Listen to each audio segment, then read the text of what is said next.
It's amazing. Webb. It's Webby Pumpkin. Webb. Oh my God. Webb. Oh my God, Webby Pumpkin! Webb. Do you know him? Webb. He's cool. Webb. You should follow. Webb. Hey guys, and welcome back to another episode of the Webb Show. I'm your host, Webby Pumpkin, and it is another beautiful solo dolo episode today as we don't have Topaz. As a matter of fact, I'd actually like to take a second here at the beginning of the show before we really jump into any of today's topics or anything and just ask you guys if you're praying people to be in prayer, if otherwise just to remember Topaz and his family, as he let me know yesterday that they had kind of an unexpected loss of a loved one. And so I'm not really sure what that's going to look like for the next episode. He would normally be with me next Thursday, and I'm not sure yet if he'll be able to or not. I'm waiting to hear back from him as they're figuring everything out and making plans. It's just a really tough time. Of course, we love Topaz, and we hope that all is well for he and his family. So I know he'd really appreciate your thoughts and prayers. And if you have anything kind that you'd like to say to Topaz in the comments, go ahead and do that. That way I can share those with him and with his family. If you have any words of encouragement that you'd like to offer him, you can also find him usually inside of my Discord, the Pumpkin Patch, and I'll make sure to leave a link to that Discord in the description on YouTube, as well as in the description on the audio version of this podcast, just to make sure you can give him some love if you'd like to reach out directly and just let him know that you're thinking about him. All right, let's get on with the show. Today, we're talking about emulation. If you don't know much about emulation, we've actually talked about it a little bit in times past on previous episodes, but nothing too in-depth. And I'm not really planning on going super in-depth today either. I just want to talk about it from the perspective of someone who obviously really enjoys video games, cares about video games, plays a lot of video games, talks about video games, all the things that I do. I want to talk about how emulation has effectively created a means for preserving and enjoying games that are not either no longer available or are no longer within reasonability available. What do I mean by that? I mean like a game for the GameCube that was maybe a limited release that is technically still available. I mean, you could play it on GameCube, but Nintendo's not selling GameCubes anymore. They're not selling GameCube games anymore. They're not re-releasing the games on any modern hardware like the Switch or whatever comes later. Maybe they will on the next system, but as of right now, there'd be no, if you will, legitimate way to play those games. So your most cost-effective and probably easiest method would be to try to emulate those games. There's also another group of titles that are basically clandestine. So an example that I think of is How the Grinch Stole Christmas for the PS1. I think it also came out on PC. That game, the developer went out of business, as well as the person who had like the rights for that game, or there's some argument about the rights for that game because it's semi-based off of How the Grinch Stole Christmas, which I believe is public domain. It's semi-based off of the Jim Carrey movie, and so it got a little weird. So it's just understood that no one actually owns the rights to that game, which means no one's publishing it as well. It's not even technically considered piracy to go and to download that game because it is an abandoned work, and that's the term that's used for that game, is an abandoned work. The only way to play that game right now, unless you can find an actual hard copy for the PS1, which is very rare, but say you wanted to play the PC version of the game, the only way to legitimately play that right now is actually to download and use like a Windows 98 emulator type setup to play it, or to use a PlayStation emulator to play it. That's the only legitimate way. And it honestly, like I said, it is legitimate because no one actually owns the rights to that game. Why are we talking about emulation today? Because there are a bunch of different types of emulators, bunches of them. But one in particular is currently being sued by Nintendo. It's the creators of the emulator Yuzu. Nintendo just I don't know if they really announced it or if just the paperwork got out, but it just came out at the time of recording yesterday that Nintendo is seeking a lawsuit against Yuzu. This is what they're saying. I have it pulled up here on my phone. I'm just going to read it to you. Nintendo alleges that Yuzu violates the anti-circumvention and anti-trafficking provisions of the Digital Millennium Copyright Act, as well as accusing the creators of copyright infringement. It alleges that Yuzu is primarily designed to circumvent several layers of Nintendo Switch encryption so its users can play copyrighted Nintendo games. Here's the thing.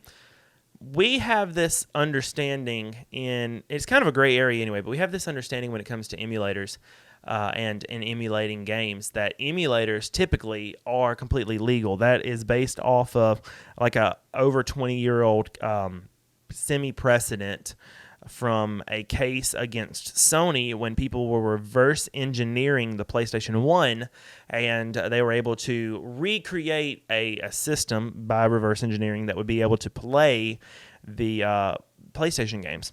And from that point on, I think it's the BIOS that is technically protected. That's why if you get like a PlayStation 2 emulator or even with Yuzu, like this one, you have to provide your own BIOS, which you should theoretically obtain legally by ripping it from your own actual piece of hardware or system that you currently own.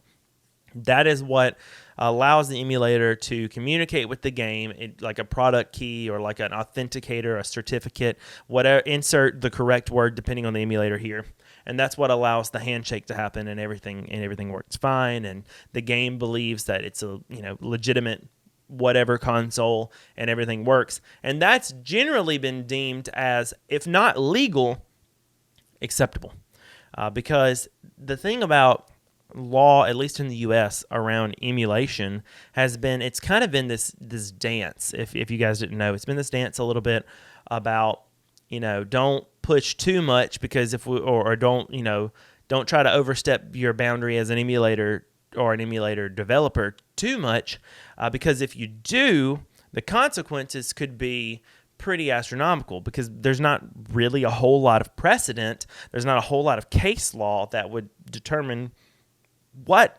really is like hard legality. It's all just gray area. That could change a little bit with this court case for Yuzu. Say Nintendo wins.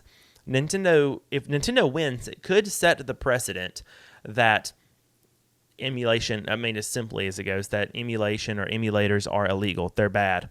Not only would that shut down Yuzu and Nintendo Switch emulators, but it would also eliminate or have the potential to eliminate all of these other forms of emulation like PCSX or PPSSX or whatever the PSP version one is, different emulators for the Game Boy, and all these systems are pieces of gaming history that are really not super accessible anymore, or that's the easiest way to make it happen on modern systems. Whatever the case may be, that would now be a no good anymore. It also could go the other direction. It also could, the case could necessarily side in favor of Yuzu and the Yuzu creators, and if that were to happen, well then it's no longer the wild, wild west. Anybody can make an emulator, and you can play whatever games you want on the emulator, and then that's established. So that's the dance that I'm talking about. That's why no side has ever really wanted to take this fully to court, because that precedent can completely change the dynamic here. Right now, Nintendo, most especially, has gotten a reputation for being a very litigious company. If you're going to be sued by a game company, your chances are it's going to be Nintendo that's doing it. That's just kind of how the way that the cookie is crumbled for the most part.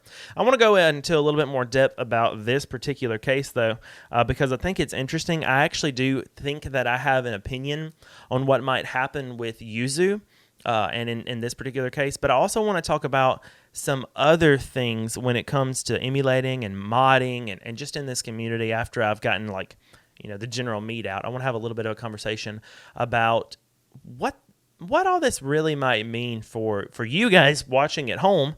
Sorry, audio listeners that just heard me do that. I almost catapulted my phone across the room, but I caught it because I got those gaming-like reflexes.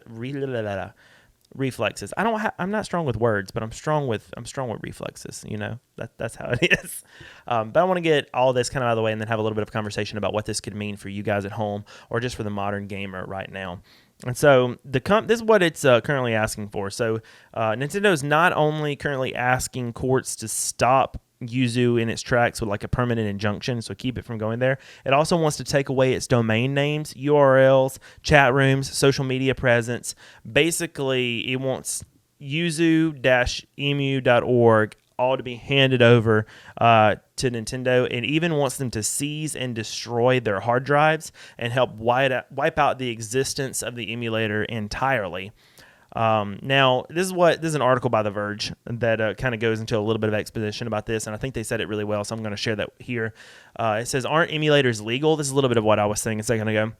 The article goes on to say, well, yes and no. While there's legal precedent that suggests it's okay to reverse engineer a console and develop an emulator that uses none of the company's source code, that's the case of Sony and the PlayStation that I was talking about before. Those cases are roughly a quarter of a century old or more. It gets trickier when we're talking about multiple layers of modern encryption and the copyrighted BIOSes that Yuzu and other modern emulators require to run.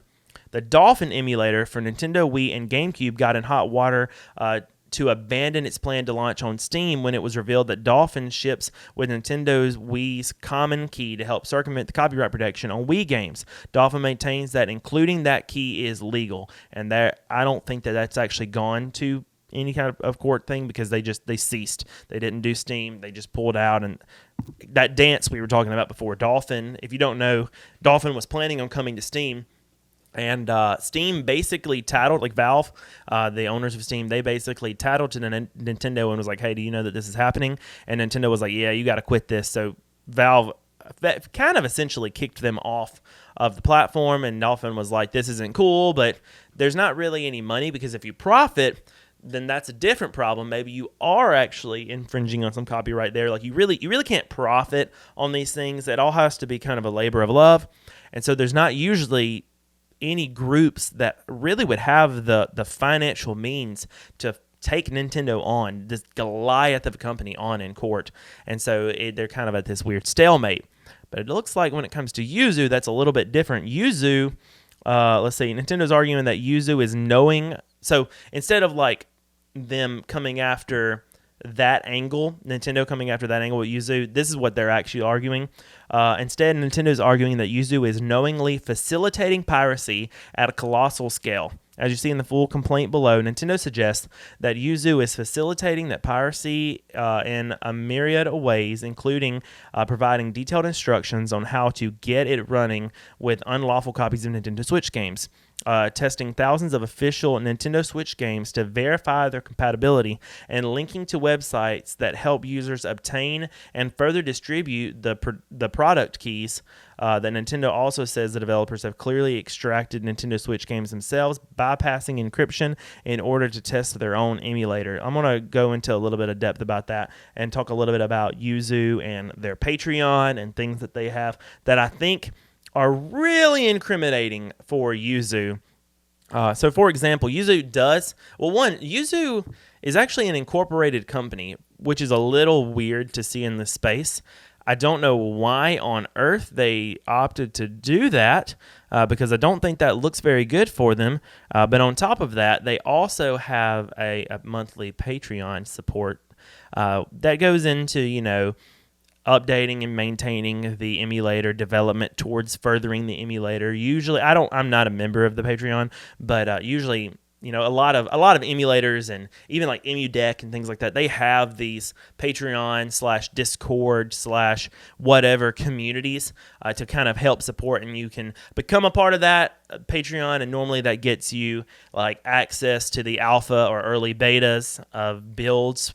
The problem with that is that you are kind of directly profiting whenever you are taking money from people for development. There's another YouTuber, his name's Point Crow.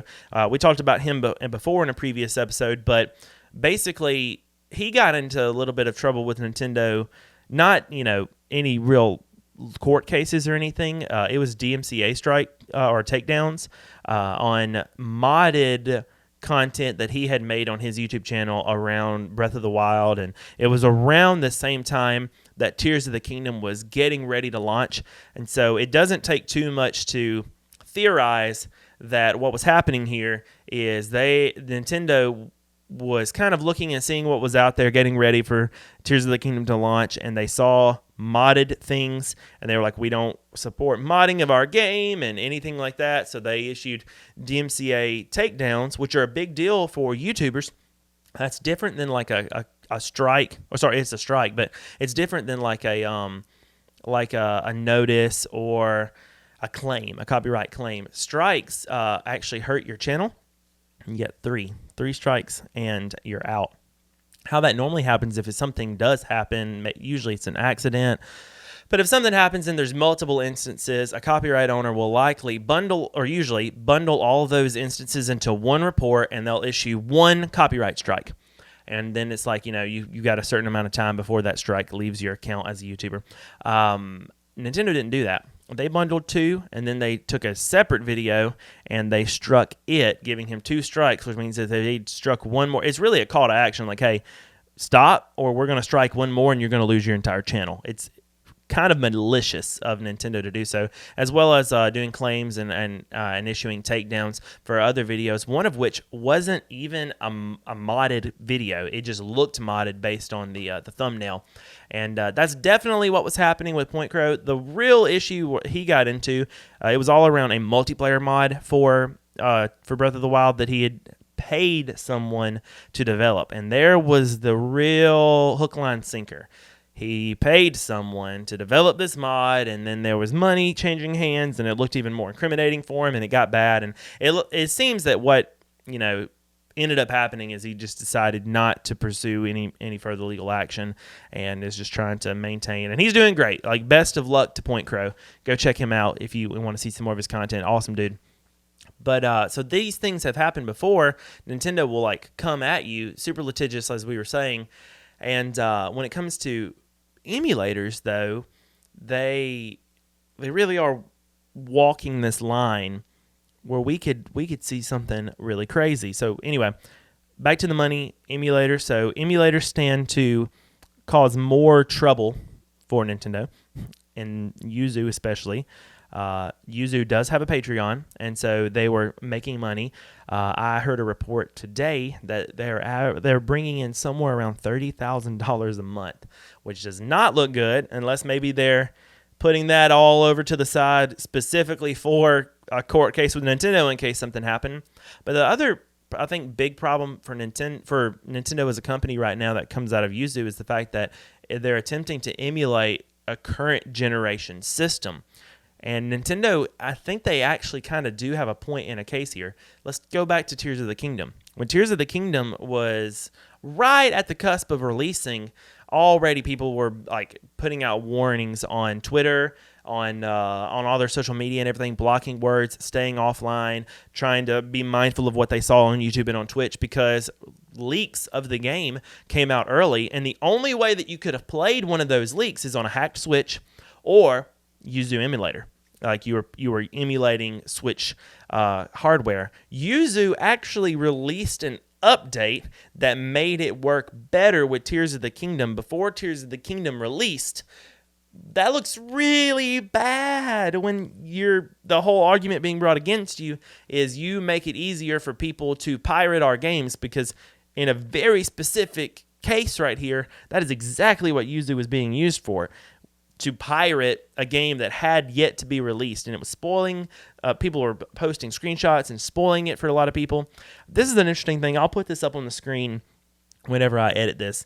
In the actual like court document, it's 40 pages, and I'm not going to read through all that or whatnot. There's actually screenshots and snippets of people's Twitter posts talking about things like what I just said about how oh my gosh, it's a shame that Tears of the Kingdom is already out and people are playing it and there's spoilers online. I hate when things like this happen to big companies, and other tweets sharing that sentiment. So showing real world examples of this. There's also screenshots of different Discord servers talking about emulation and things of that nature. So be very careful of what Discord servers you're in, because Nintendo's ninjas are watching and literally putting them into into actual court documents. So that is the news report on all of this. Now you guys are caught up, at least to the point that I'm caught up. This is very hot off the press news. You're caught up to the point that I'm caught up about what's happening with Yuzu. This is what, now, let's step aside from legality and news anchor Webby, and let's talk a little bit about Webby's concerns that I've kind of already alluded to a little bit, but are actually genuine concerns for me. They have to be around the fact that I don't trust Nintendo. I'm starting to develop kind of a bad rap inside of my stream and here just online in general about being a Nintendo Switch hater. And I'm really not. As a matter of fact, surprisingly, I just purchased a Nintendo Switch game. I purchased 3D World plus Bowser's Fury because I had an itch to play that. And right now I've been sick lately, and I've just was like, I'm gonna curl up with the Switch and play it. I think the Switch is a great system. It's just the only games that I really want to buy on it right now are Nintendo exclusives, because if I have the option to play a game for the Switch on anything else, I'm doing that. Like if the option is at all presenting itself to play it on my Steam Deck, that's how I'm going to play it handheld. Or if it's, cheaper, it usually is cheaper on Steam, or, if it's a PlayStation game, whatever the case may be, I feel like the overall experience is better pretty much everywhere else. So any third-party games I'm not getting on Switch. But when it comes to Nintendo's first-party games, I'll still spend the money because I think it's right. I want to support developers as well of games that I like, and I'll still play it on the Switch because it's convenient and it is good. It's a good product. It's just showing its age. So I'm not a Nintendo hater. However, when it comes to Nintendo, let me rephrase that. I'm not a Nintendo product hater, especially the Switch. I think it's great. When it comes to Nintendo as a company, I'm still not a Nintendo hater. I actually love a lot of the things that they've created. I just think that they're a little disconnected on the way that the industry functions right now. And one of the ways is like streaming content. They're all about like, no, we'll allow you to stream it, but we don't really think that it adds a lot of value to us. So if you don't stream it the way that we think you should stream it and play the games exactly the way that we believe that you should play them, then we're going to point crow you. We're going to knock that out. We don't want emulation. We don't want modding. We don't want any of that. Negative. That's bad. That's their opinion there. Where we can see other games like my favorite Spyro, which is very moddable, or Skyrim, or Grand Theft Auto, these games that are very pro modding, that have kept a game alive, and Bethesda is for it, like Skyrim specifically, just have kept that game and that community alive and fresh and new over and over and over again, and made it into a much bigger thing than it probably would have been without streamers and content creators and modders. They just don't connect there. Where I get worried about this Goliath of a company like Nintendo when they have this viewpoint is killing games or making things less fun for the creator, one, and then two, preservation. Like I said, I don't trust this company. This is the company that would love, and has done it, to take some of your favorite games that you've had access to, like on a virtual console that we had on the Wii. They're the type of people that want to take the original Mario and they want to rebundle it and resell it to you over and over and over again. And the only reason you have to rebuy it is because of a problem that they have manufactured. So, for example, with a virtual console on the Wii, if you owned the original NES Mario, well, you can't play that on your Switch anymore unless you subscribe to Nintendo Switch Online. Then you can play it that way. Or we want to, re-release the Mario 3D All-Star Collection. We want to basically do nothing to these games. These three games, we're going to leave them pretty much in their entirety. We are going to remap the controls to an reconfigurable way that we think works but isn't the best, especially for Mario 64. And we want to package that entire really tweaked, unimproved bundle to you for full price. But then you compare that to things like the Crash Insane trilogy, which is also three games, or the Spyro Reignited trilogy, which is also three games, that were completely redone from the ground up. Actual beautiful remakes of these games that are very true to the original formula. Some of my best ones, Toys for Bob, awesome, did a great job with Spyro. And those games released brand new at $40, even though there was genuine work that had really gone into these games. Nintendo is about that money, and they're going to continue to do that because all business is about money, but they're going to continue to get away with these things as long as we buy. I think they want to manufacture this problem. They don't care about the preservation of games. They want you to play the new things. They've gone on record saying they don't really care about older Zelda games or anything like that. They want you to play the new Zelda games. They want to keep you in the current ecosystem, and the history doesn't matter. And in no other form of media is it really like that other than gaming. Like movies, you can check those bad boys out at the library. There's not really movie stores anymore, but they're usually pretty widely available, if not in some form of like streaming service or library on like archive.com. What happens to archive.com in a court case like this? Do they not have any kind of protections over the games like How the Grinch Stole Christmas, that they literally are really maintaining the only way to play? Or how about like the Video Game History Foundation that are storing and trying to do their best to preserve all of these games that are pieces of history and pieces of art? We put paintings in museums. We store music over and over and over and make that accessible. As a matter of fact, Spotify is a great example of how music stops being pirated when you make it easily accessible. You know what messed up things like LimeWire and FrostWire and other music pirating websites? Things like Spotify and Apple Music and Amazon Music, because convenience is king. And I love the idea that I can have something like Spotify, either listen to some ads or pay a small subscription. I'll give the money for the convenience of taking my phone out and listening to whatever I want to listen to. Gaming should be able to be the same way, but the precedent possibility in cases like this might actually take away that possibility for us. It's something we should really think about, gamers. Something we should really be concerned about as people who want to. I mean, most of us, well, let's look statistically. Most or the largest population of video game players right now are actually in their 30s, their early 30s. If you're in that position, you are either like me, right at not 30 yet, but approaching 30, and have no children, or you're like my co-host Topaz, who is just over the threshold of 30 and has 2 children. And I've had these conversations with him before. I kind of wish that he was here to give the thought now, but don't you want to be able to, share your favorite Zelda game or your favorite game from your childhood with your children? It's very possible that actually may not be something you can legally, morally do, depending on how these things go. You just might not. You just might not, guys. Something to really think about. And there's other things that I wanted to talk about. This episode's going a little bit longer than I thought. There's some other things that are coming out right now that I think pose a problem for us. I think I'll do a whole video on it. One of them is the MIG switch. If you don't know what the MIG switch is, it is very similar to the old R4 card for the DS, Nintendo DS. But basically what it is it is a Nintendo Switch cartridge that you put a micro SD card into, and you can load your games onto that micro SD card and then plug it into your Switch, and you can play your backups. And that's the legitimate purpose of it, is to make backups of your games, because can't be relying on Nintendo to make sure that you have access to games that you've already bought. They'll just sell it to you again for full price.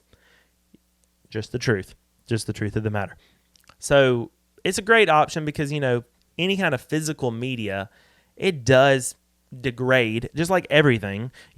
Things get moth-eaten or sun-damaged or wet, or unfortunately tragedies happen, houses burn or flood. And I hope and pray that those things don't happen to any of you guys that are listening.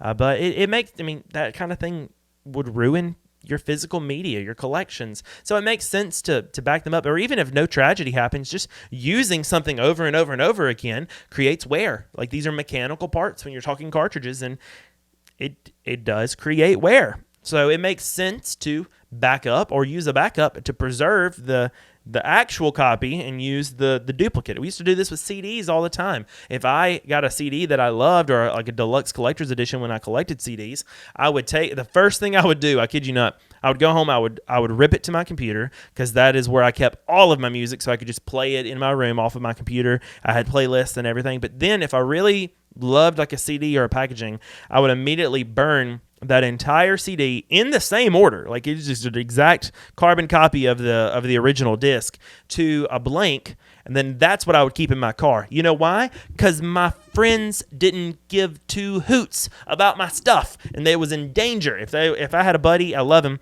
if he was riding with me in the truck, everything in that vehicle was in danger of getting sticky, getting broken, or forbid, sometimes going out the window while we're going down the interstate. I had to protect my stuff. That's how I did it. I would do the same thing with video games around this person. As a matter of fact, I don't think I have allowed this person that I think of to touch any of my video games. His brothers are cool, but yeah, I would share digital games with him only. Anyway, I'm ranting. You get the idea. Unfortunately, because of the way that Nintendo, when it comes to the MixSwitch, the way that Nintendo authenticates games, each individual physical cartridge has its own unique, it's not really a license. What exactly is it? Certificate, I guess would be the right term. It has its own unique certificate that is that only exists for that one card. Out of all the prints, that one card, only that one card has that certificate. I've been thinking about how that could be a problem, because Nintendo was so like claws out on you about these things. I mean, most people, if you use this legitimately and you're backing up games that you already own, it won't cause an issue. There are the people that, yes, the MixSwitch could be used for piracy. You could download your games, and then you could throw those on the MixSwitch and play them. And you would run the risk, if you're playing online, you would run the risk of having your account banned. And the reason for that is that, is impossible, should be impossible. If a cartridge has its own unique identifying certificate, it would be impossible for that one game to be being played on two different systems at the exact same time. That's not possible unless someone is, in Nintendo's eyes, pirating. Well, I was thinking about what that could mean for the used game market, because if I get the chance to get a good deal on a used game, I take it. I did just buy Mario brand new, because let's be real, Nintendo games, they don't come down that much on the used market unless you're doing the Facebook Marketplace type thing anyway. But humor me. Imagine, if you will, you are a bad person. Shame on you. You're a bad person. You go to GameStop or somewhere else. Maybe you do the Facebook Marketplace, and you get a copy of Super Mario 3D World plus Bowser's Fury, and you back that game up fully legitimately, because you have the game, to your MixSwitch. But then you remember that you are indeed a bad person. So what do? You return that game to GameStop or wherever, or you resell your legitimate copy, but you retain the copy that you put on your MixSwitch. That means you're taking the risk. One day down the road, someone that rebought your game could be playing that game at the same time that you're playing your game, and your Switch gets hacked. The reason you're a bad or not hacked, gets banned. The reason you're a bad person is because whoever bought that game from you, their Switch also got banned, and they did absolutely nothing wrong. They didn't do anything, they didn't do anything with any kind of malicious intent. They didn't do anything nefarious. Or better yet, maybe you're not tech savvy at all. You just like a good deal. So you go to GameStop and you buy a game, and you never even heard of the MixSwitch, but someone in the previous ownership life of that game had heard of a MixSwitch, and so they backed that game up, and now they're playing Super Mario 3D World, and you just bought the game, or you got it for your kid, and you plug it in, and the first or second time that you're playing this game that you completely thought that you were doing just fine, like you said, you've never even heard of a MixSwitch or anything like that, and all of a sudden your account is banned, and you don't even know why. Well, it's because you, unfortunately, fell victim to being the owner of a game that had been ripped in nefarious activity. So these are just some things around Nintendo being so... I get it. I get you have to protect your IP, but Nintendo being so just at the just gnawing at the legality around gaming that it's tough. Now, also I understand that it's kind of a weird area when you're talking about emulating and backing up games that are currently available. I'm really normally not actually a fan of that. The backing up, sure, but the piracy, never. And the emulation of games that are readily available, like I said, convenience is king.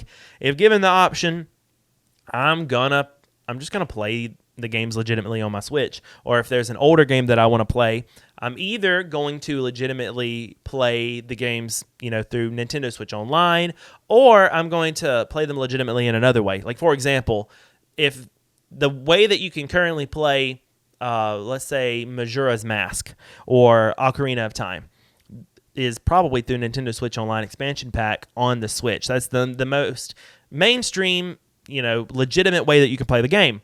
However, it's not the definitive way to play that game, in my humble opinion.